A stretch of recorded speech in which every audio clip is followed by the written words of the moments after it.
A theodicy is a story about suffering and God.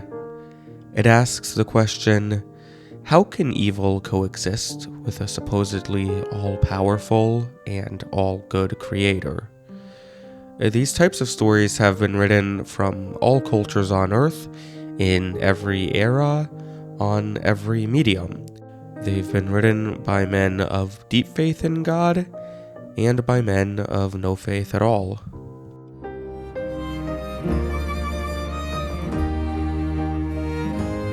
Clair Obscur Expedition 33 is a story about suffering and demigods. It asks the question, how can evil coexist with very powerful, generally good-willed gods and goddesses? That's essentially who the painters are to their respective worlds.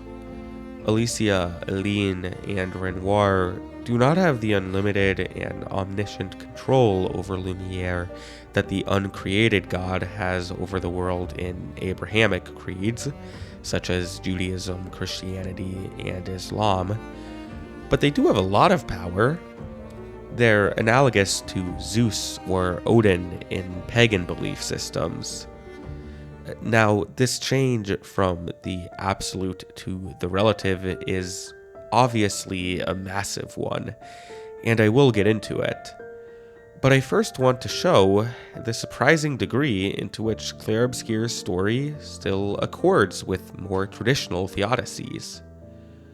The ambience of the world is one of people struggling against powers far beyond their comprehensions, whose supposed actions and inactions appear irrational, cruel, and unjust, whose supposed silence in the face of evil appears in itself evil.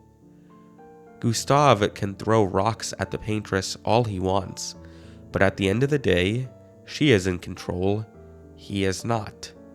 On the beach, Renoir is in control, the expeditioners are not. At the cliffsides too, Renoir is in control, Maëlle is not. And yet, he tells her, "You won't yet understand. But this is a kindness." And we see how much she buys that. Some overly simplistic answer or remedy to the problem of evil is always given at the start of theodicies. Painted Renoir's egoism is Clair's version of that. In the Old Testament's theodicy, the book of Job, it's Job's friends telling him that all his suffering is a punishment for sins he committed, something both the reader and Job knows to be untrue. In C.S. Lewis's Till We Have Faces, it's the fox arguing that most, if not all, suffering can be avoided by one who has a rational enough disposition. An argument that is self-rebutted when he comes face to face with his adoptive daughter's death. In Shizuko Endo's Silence, Rodriguez starts the story seeking out suffering and persecution, understanding it as his pathway towards achieving the same legendary fame that his Christian heroes possess. It's only when he begins to suffer and realizes that he simply lacks the courage and fortitude to act as heroically as they did, that his initial assumptions about suffering begin to crumble. What is most a sorrow to him is not the pain of persecution, but his own weakness and cowardice in the face of it. I'm not saying all of these characters have equally bad answers to the problem of evil, but all their answers do share a common deficiency. They all view pain, either emotional or physical, as the distinctive element in suffering. That's simply not true. Plenty of good things are painful. Some of the most rewarding things in life are also the most painful. What distinguishes suffering is that it is insulting. This is what Job, Oriol, Rodriguez, and yes, Maëlle all know in their bones. Suffering always feels like an attack on one's dignity, on one's honor, on what one justly regards to be their due. This same sentiment is conveyed over and over and over again in Clair Obscur. It's the main source of tension between Gustave and Sophie. She has resigned herself to her death. He cannot. She has accepted the Gamage's hold over Lumiere. He cannot. She can appreciate what joys she has had in her life. Whereas for Gustave, the inescapability and finality of death nullifies it all. When he himself dies fighting a force that, at least at the time, seems to personify all of that, it falls to Maëlle to express all those same sentiments. We also see it being felt in various ways by Lune, Ciel, and Verso. And then, when Aline is defeated, we find her mirroring all of them too. But this is also where Clair breaks from traditional theodicies.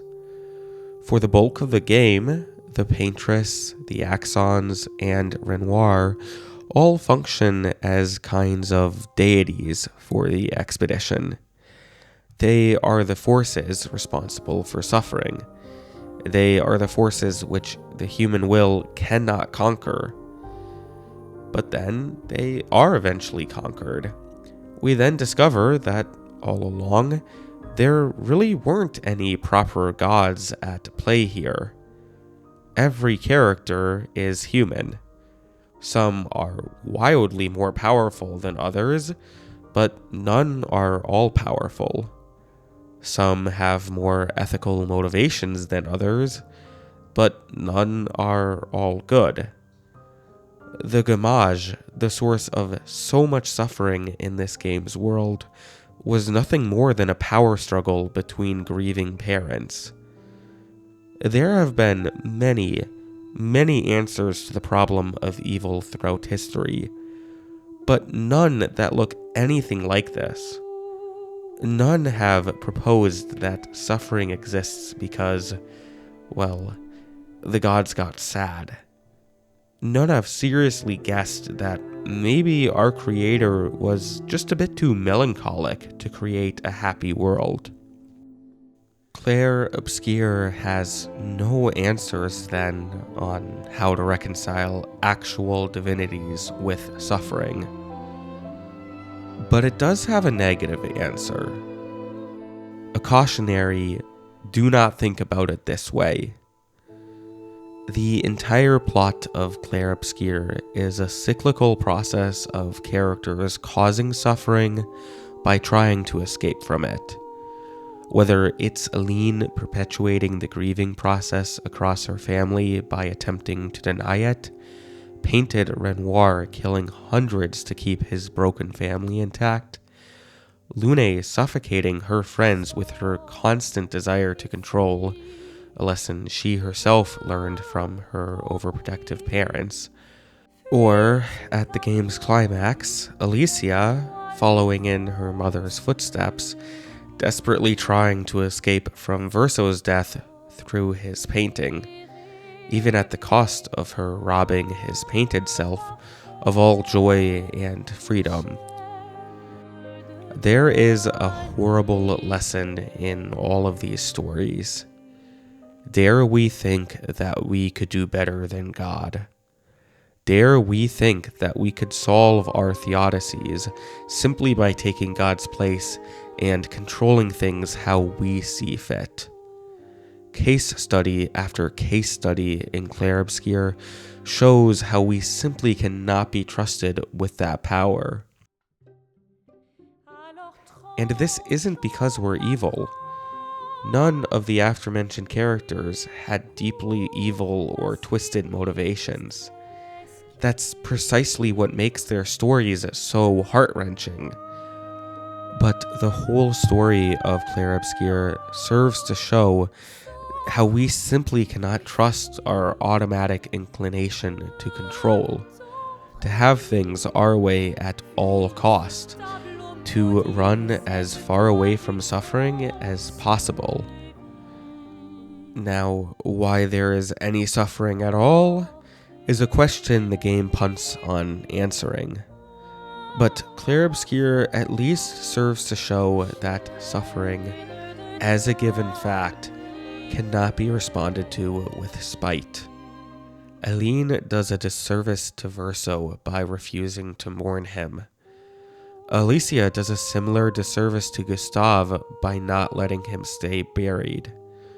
The proper response to these tragedies is to suffer. Any other response would in itself be an injustice to someone else. Alors tranchons la tranche